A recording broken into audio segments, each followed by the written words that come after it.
Dear students, आज हम discuss करेंगे एक बहुत ही important question examination point of view से, social responsibility of business. You know, the businessman has to earn profit, but इसका मतलब ये नहीं है कि सिर्फ प्रॉफिट ही अर्न करना है। Along with the profit maximisation they will have to gain wealth maximization, plus some part of the responsibility they will have to pay towards the various portions of the society. अगर हम society की बात करें और उसको business के साथ link करें तो we will have to study about the stake holders of the business. Business के जो स्टेक होल्डर्स हैं वो मेजर 7 स्टेक होल्डर्स हैं। आज हम बात करेंगे इन 7 स्टेक होल्डर्स की, क्योंकि ये स्टडी बहुत ही इम्पॉर्टेंट है कि 7 स्टेक होल्डर्स क्या चाहते हैं हमारे बिजनेस से। तो सबसे बड़ा स्टेक होल्डर जो है वो गवर्नमेंट है। गवर्नमेंट जो हमारे लिए डेवलपमेंट करती है, ग्रोथ लाती है कंट्री में, तो जो भी गवर्नमेंट डिमांड करती है बिज़नेस को वो फुलफ़िल करनी पड़ती है। गवर्नमेंट जो है वो टाइम टू टाइम बहुत सारे रूल्स एंड रेगुलेशंस लेके आती है। उन रूल्स एंड रेगुलेशंस को, लॉज को फॉलो करना और गवर्नमेंट के कंट्रोल के अंडर बिजनेस ऑर्गेनाइजेशंस को ऑपरेट करना, ये बहुत ज़रूरी है हर बिजनेस हाउसेस के लिए।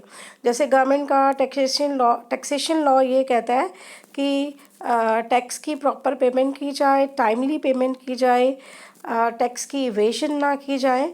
सो ये ज़रूरी है बिजनेसमैन के लिए कि whatever earning they are doing they should pay tax accordingly. Tax की चोरी बिल्कुल नहीं होनी चाहिए। अगर टैक्स की चोरी रुक जाएगी तो गवर्नमेंट की आधी प्रॉब्लम ख़त्म हो जाएगी और हमारा जो इंडिया है that will go towards development side.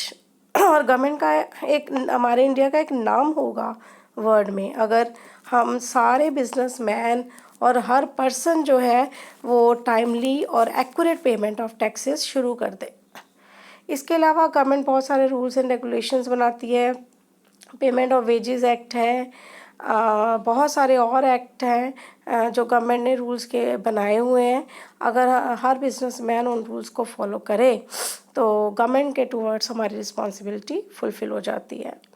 Second, हम बात करेंगे एम्प्लॉयज़ की। एम्प्लॉयज़ बहुत ही इम्पॉर्टेंट पार्ट है एक बिज़नेस ऑर्गेनाइजेशन का, जिनके बिना बिज़नेस चल ही नहीं सकता। तो ज़रूरी है कि एम्प्लॉयज़ जो हैं, जो चाहते हैं, जो उनके जस्टिफाइड राइट्स हैं वो दिए जाएं। उनको proper, accurate, fair wages, timely wages दिए जाएं और उनकी बाकी जो फैक्ट्री एक्ट के रूल बने हुए हैं for employees, payment of wages act के रूल्स हैं और एम्प्लॉयज़ से रिलेटेड जितने भी एक्ट बने हुए हैं उनके रूल्स एंड रेगुलेशंस को फॉलो किया जाए। फिर हम बात करेंगे ऑनर्स की। ऑनर्स जो बिज़नेस को शुरू करते हैं, पैसा लगाते हैं, वो एक्सपेक्ट करते हैं बिज़नेस से कि they should have a fair rate of return on their capital investment, और मोर ओवर उनका बिज़नेस ग्रो करे, एक्सपैंड करे, अच्छी गुडविल हो उनकी। तो क्योंकि हम बिज़नेस में पढ़ते हैं कि बिज़नेस और बिज़नेसमैन दोनों सेपरेट एंटिटीज़ हैं, और इसलिए हर ओनर जो है वो चाहता है कि जो बिज़नेस मैंने स्टार्ट किया है उससे हमें अच्छी इनकम हो। तो अगर बिज़नेस में इनकम नहीं है, ओनर सेटिस्फाई नहीं है, तो कोई फ़ायदा नहीं है ऐसे बिज़नेस का। सो इट मीन्स कि बिज़नेस जो है उसमें EPS, earning per share, dividend per share और मार्केट वैल्यू ऑफ शेयर जो है वो रेज़ हो। ये सब चीज़ें जो हैं वो फुलफ़िल करनी पड़ती हैं बिज़नेस को towards the owner of the business. फिर हम बात करें कंज्यूमर्स की। कहा जाता है कि consumer is the king of the market, but अगर हम प्रेजेंट सिनेरियो की बात करें तो ऐसा नहीं रहा। बहुत सी unfair trade practices, restrictive trade practices जो हैं वो कंज्यूमर के अगेंस्ट चलती हैं, और बहुत सारी इस तरह की मार्केटिंग प्रैक्टिसेस जो कंज्यूमर के फेवर में नहीं है वो चल रही हैं। डुप्लीकेट प्रोडक्ट्स आते हैं, रेट्स जो मेंशन होते हैं वो चार्ज नहीं किए जाते, टैक्सेस कई बार बहुत ज़्यादा चार्ज किए जाते हैं। क्वालिटेटिव प्रोडक्ट्स जो हैं वो शो किए जाते हैं कि क्वालिटेटिव हैं, लेकिन एक्चुअल में वो क्वालिटेटिव नहीं होते। क्वांटिटी कुछ और होती है, दी कुछ और जाती है। इस तरह की बहुत सी अनफेयर ट्रेड प्रैक्टिसेस जो हैं वो कंज्यूमर को जब देखने को मिलती हैं तो कंज्यूमर सेटिस्फाई नहीं होता और फिर how he can feel that he is a king of the market. So in practices को बिजनेसमैन को रोकना है और तभी कंज्यूमर जो है वो सेटिस्फाई हो सकेंगे और हमारे लिए परमानेंट कंज्यूमर्स बन पाएंगे।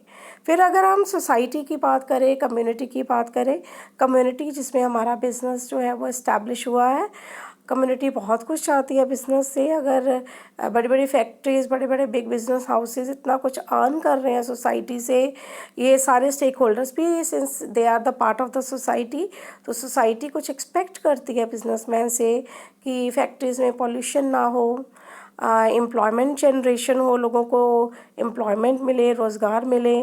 स्मॉल स्केल और मीडियम स्केल इंडस्ट्रीज़ की ग्रोथ से काफ़ी फ़ायदा होता है सोसाइटी को।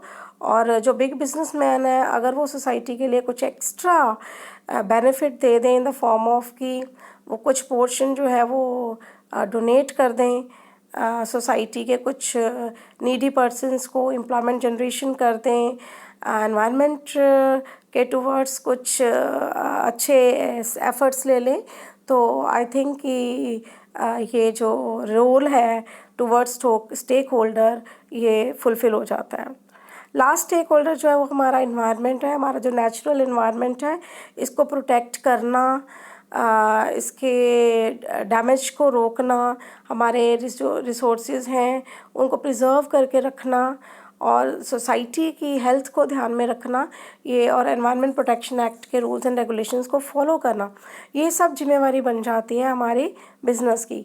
तो आई थिंक कि अगर बिज़नेस के responsibility towards all its stake holders fulfil हो जाए तो हमारा इंडिया वो दिन दूर नहीं कि जब one of the best country बन जाएगा, प्रॉफिट मैक्सिमाइजेशन भी ज़्यादा होगी और ग्रोथ प्रोस्पेक्ट्स भी ज़्यादा मिलेंगे। और इंडिया का नाम वैसे ही है वर्ल्ड में, अगर responsibility towards stake holders fulfil हो जाएगी तो it will be treated as one of the top most country in the economy